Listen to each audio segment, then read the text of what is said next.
And before we open up the floor for Nick and Jasmine, we are going to have some opening and welcome remarks from Honda Corporate Comms Unit Lead, Jamie Robinson. What's up, y'all? Hey. You know. All right, don't do all that now. The greatest HBCU on the planet is sitting up here. Oh, okay. My fault. Well, good morning, everybody. Welcome. On behalf of Honda, we're so happy to have you all here for our 19th Honda Battle of the Bands. This is our first time on the West Coast, and we are so happy to celebrate this dynamic display of HBCU culture with all of you today. So I know you don't want to hear from me. I am not the main event.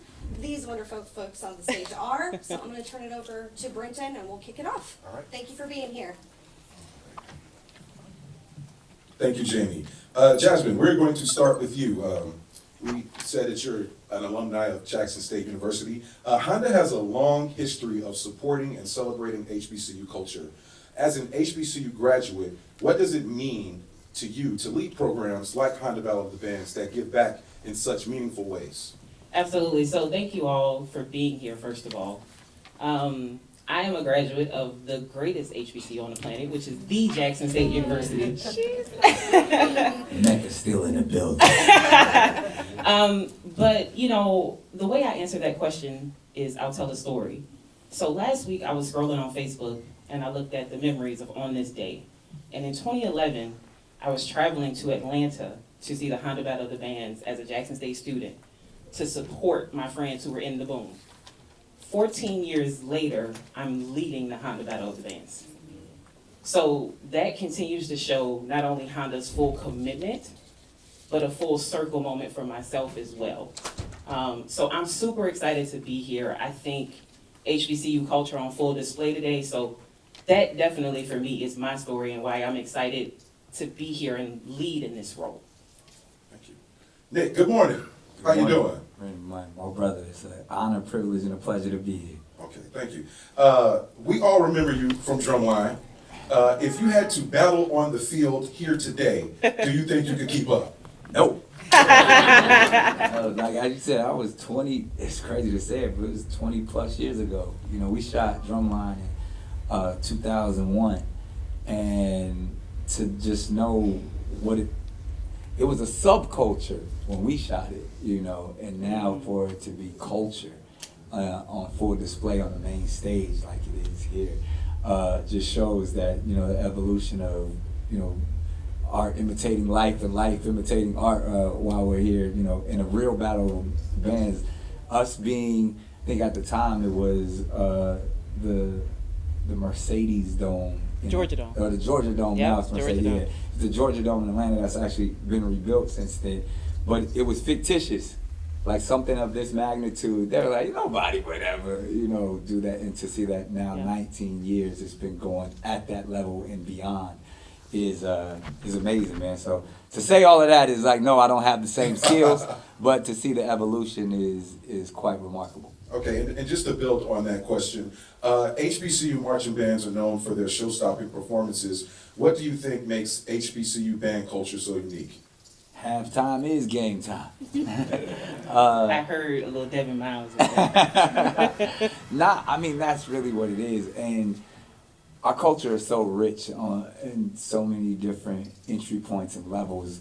And when I say our culture, even if we want to pinpoint HBCU culture, when someone goes to a black college, they can be in journalism, media, they can be in sports, they can be in any aspect of entertainment, you know, medicine, what as we know, but there's something that we always do a little bit differently and a little bit unique, and to show that the musicianship and what a marching band is in an HBCU setting is different, because we bring our entire culture with us, where, you know, if you go to a PWI or something when it's time for the marching band, you appreciate their precision and their dedication and their discipline, but when a HBCU marching band plays, you feel the spirit.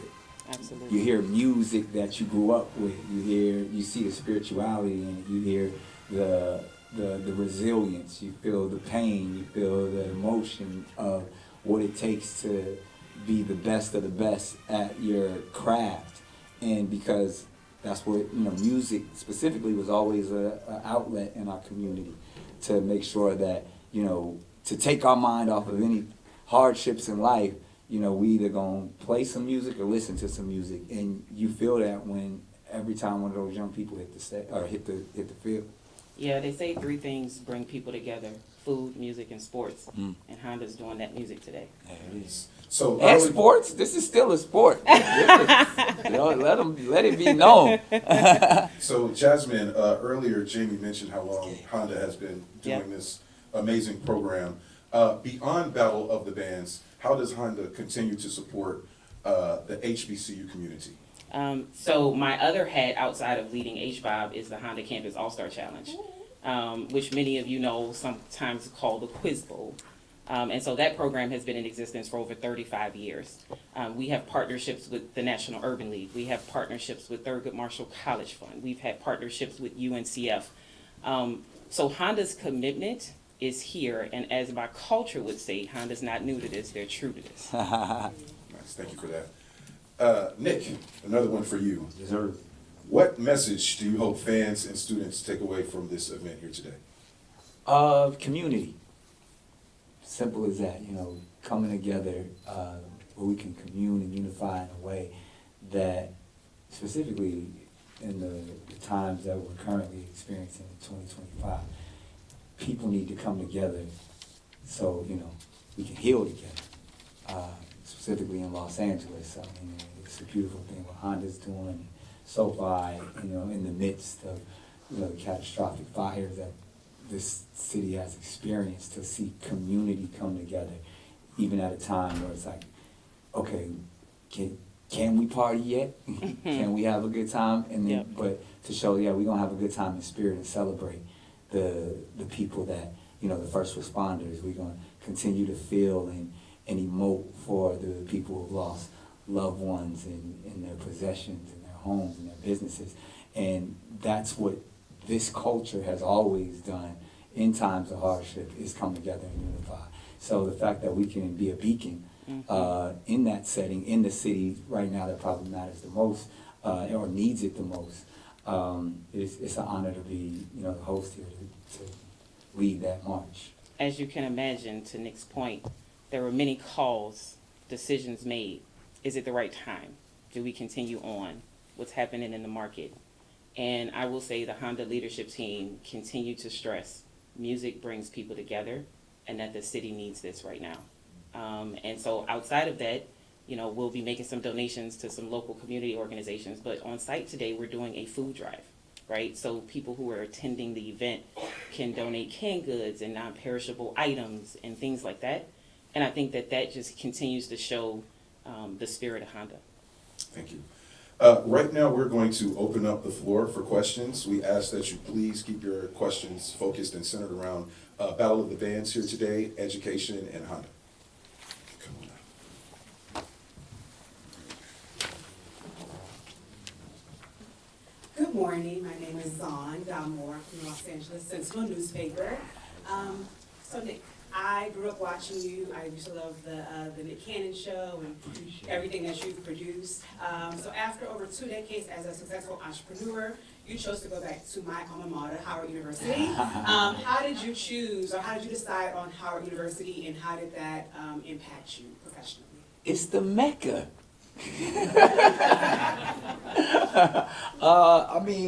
Honestly, growing up in our culture, you do hear quite a bit about Howard University. Me coming from the West Coast, because I also grew up in North Carolina, so I was familiar with, smaller HBCUs like, Johnson C. Smith and Barbara Scotia. But the thing at the time, the two largest visual HBCU experiences that I witnessed at the time, or that, we would aspire, was, a different world.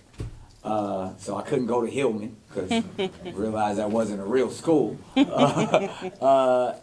Howard University, and specifically the first time I was on campus was, performing as a young man for Howard's homecoming, and just seeing the leadership there, seeing their alumni, And I was like, man, if I had the opportunity, or even before, because before I went, because I was obviously working since a teenager, so I didn't get to go when I was supposed to go. So I encouraged my younger brothers to go. And so, interestingly enough, my younger brother went first, and I had to pay for his college. So and ended up going there, and he was an upperclassman, and I was following my little brother around. So it became somewhat of a family experience, and hopefully my kids are now go to Howard, and we keep the lineage rocking. Thank you. Right here, I got you, then I got you in the queue. Good morning, all. Good morning. D.L. Chandler with Urban One. Nick, I wanted to ask you, since you have some experience with dealing with friendly competitions on a show that I can't name here. You can get wild. It's about how the battle of the bands, right? So there is a competition nature on the field, but it's friendly, right? How does that play into like bands going up against each other? Does it inspire them? Does it enlighten them? How do you see that happening on the field today? I mean, you sing Drumline. I mean, like all of that's real, but it comes from a place of edutainment, as we say. Right. It's attempting to be the best that you can possibly be. And anybody who's ever picked up an instrument or understands musicianship, it's about, being the best you can every time. And some of these, marching band directors have instilled it into these young people that it's all about excellence. And they take that with them even, once they're no longer in the marching band. And that spirit of competition is as I always say, if we striving for excellence, I'm not competing with you, I'm competing with me. I'm trying to be the best I can possibly be. So my number one competition is myself. So I'm no Dr. Lee, but I would think that would be the message. And we're gonna go out there and be the best because we believe we're the best. And however it rates and whatever happens, we know what we bring to the table, and we know we got something that nobody else has. Thank you, sir. I'll add to that. I had a really good friend of mine who went to the Jackson State University. He told me competition breeds excellence, Yes. and that's what HBCU band culture does. Thank you. Hello, everybody. I'm Demisha. I'm here for Vibe Magazine. Before I ask my question, I just have to say shout out to Kentucky State University, MMT, great band. My question is for both of you. We know there's 6 bands out there playing for us today. You both are familiar with this culture and this style of performance. What schools are you most excited to see take the field? Ooh. Now, why are you getting messy? But since Howard ain't here, right? Well, you know what? I appreciate when there's a story. This is UAPB's first time at the Honda Battle Alliance. I had a student from UAPB come up to me and hug me and say, "Thank you, Miss Jasmine. I've never been on a plane before, neither have I ever stayed in a hotel." That's a story, right? That's Honda's commitment, right? But of course, because I did go to the Jackson State, the biggest band on the field is my rival, which is Southern University in Baton Rouge. Being a native of New Orleans, right? I think they're gonna put on a show. They always do. They're gonna come with a show. So I'm not gonna let my New Orleans accent slide out, but we're gonna pass it on over to Nick. I'm not gonna let you back me into that corner. I'm excited for all 6. I mean, to be honest, it's gonna be exciting. This is my first year. Hopefully not the last, because it's funny. I was always aware of what was going on and cultivating with Honda Battle of the Bands, and it seemed very natural for me to be a part of it. But for whatever reason, over the years, it just never really came into fruition. But if I can remember, even when the first year that we were promoting Drumline in 2002 when it was released, there was I don't know if it was called Battle of the Bands, but it was. Was that the BET Classic in the movie? Was that the Honda? Well, see, because the BET Classic, they created that for the movie, but for the next year in New Orleans, it was, I forgot it was some sort of classic. Okay. That I hosted that for the first time because I was promoting the film that was actually, coming out, it was like a month later. I think we did that, it was like October, November time. And I was like, man, imagine, like, we could do this every year. And then I witnessed it from afar. So to be here and actually experience for the first time since, being in a setting, since we filmed and was promoting Drumline, is a dream come true, full circle for me. Sound like somebody trying to come back. Hey, count me in. We family now. You lie, you can't get rid of me. Thank you. All right, we're back here. Good morning, Latoya Vickers, Upscale Magazine. This question is for both of you. When we look at where we're going, because we talked a little bit about the past and legacy, what does that mean to you, Nick, as far as what you've been able to accomplish, and especially in this space, continuing that? And then for Jasmine, where do you see the legacy from Honda? Let's call it 20 more years. Are we still here, or are we doing something different? What does that look like? Great question. I've been living in that space of legacy for a few years now. They say when a man, there's stages in a man's life, and when a man turns 40 to 60 is all about legacy building. And so I ask that question to myself daily. You know what I mean? And as a father, we make the mistake often of thinking that our children are our offspring. As parents, I'm sure, are our legacy. But a legacy is something that you do. Your children are your people. If anything, they're gonna take whatever you do and carry it on. Mm-hmm. But so your children aren't your legacy. Your children are what takes and evolves your legacy, like you said, for years to come, and then you create a lineage. So I've really got that understanding of your efforts are your legacy. So to me, community has become legacy.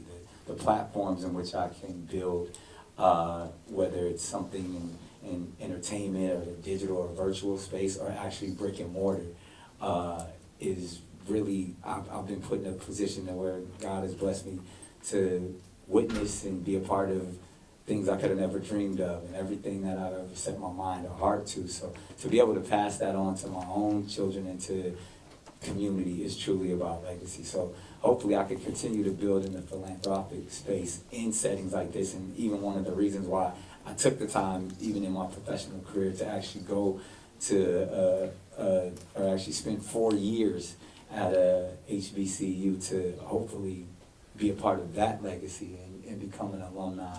So it's really finding that connection. And, if you would have talked to me 20 years ago about the importance of, Honda Battle of the Bands, I'd be like, yeah, it's fun, something we do, we're going to turn up and have a good time. But now, as a grown man and a father, I see the importance of the legacy building that's happening here, and why all those, hundreds of young people on the field will continue to not only create memories for themselves, but carry it on for generations from here on. I think we gotta. Yes, and it didn't mean to cut your question short, but you all know that we are on a strict timeline. So as we promised you all, right now, coming to the stage, we have Grammy-nominated artist GloRilla, who is our halftime performer for today. Get him, Glo! Get him, Glo!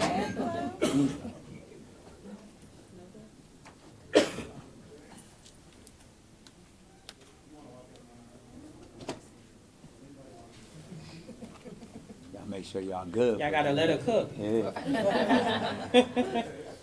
Making that grand entrance. I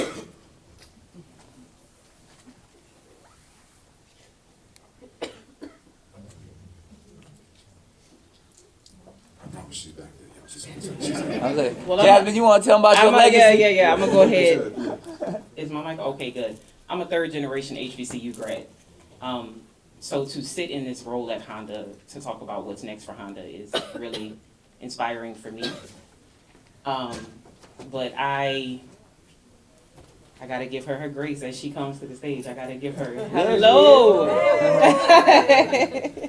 Oh, it's quieter. I just didn't hear the cheer. They said your name 5 minutes ago. Oh my goodness! Hey everybody! Y'all give up a GloRilla. Hey, how are you? It's so nice to meet you. Nice meeting you such too. a fan. Oh my God, I'm thank a you. fan. You're so beautiful. Thank you, beautiful. Is your microphone right here? Oh, okay. But You want to take it off? as I was saying, Okay. as a third generation HBCU grad, I'm extremely happy to talk about Honda's commitment And just like everything, you know, there was a question around why did we leave Atlanta? Just like everything in life, we have to grow and evolve, right? And so I'm excited to see what that looks like for Honda. All right. GloRilla, first of all, good morning. Good morning. And congratulations on your Grammy nominations. And hopefully, you know, you win and bring home. How does it feel to take the stage as the closing act today for Honda Battle of the Bands? I feel like the biggies. I feel blessed. And I'm just excited for it because I love the bands. Nice. And I'm sure everyone in here is excited to see you as well. So a fun question here that we have for you. If you could choose one of your songs to remix with an HBCU band, which one would it be and why? I gotta say a song that's already out. Oh. Cause I got some songs that's like made for the band to perform, but they unreleased though. Okay. Give us the tea. It's a song called Touchdown, and it's a song called Break Me. And I want the bands to perform it so bad, but they not released yet. So Okay. Exclusive for y'all right there. Y'all got me exclusive. That make sure you put Honda on that.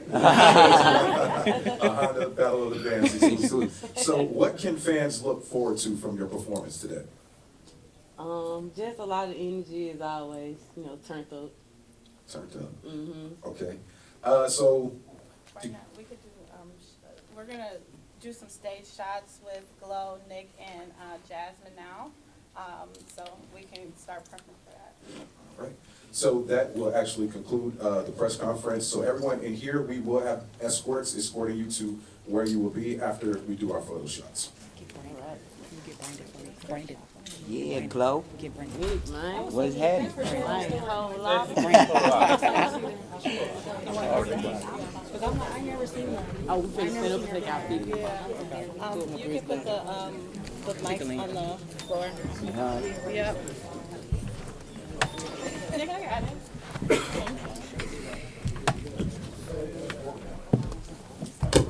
What camera we supposed to be? Flanked by some queens. Who are we looking? Where are we looking? Okay, all right. Back.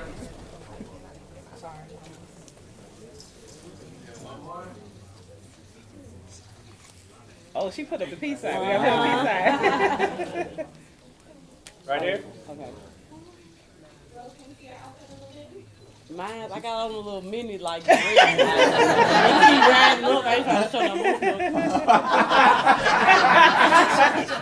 more. What do you need moved? Which camera we looking at right now? I'm looking straight. I'm looking straight. But my son's like,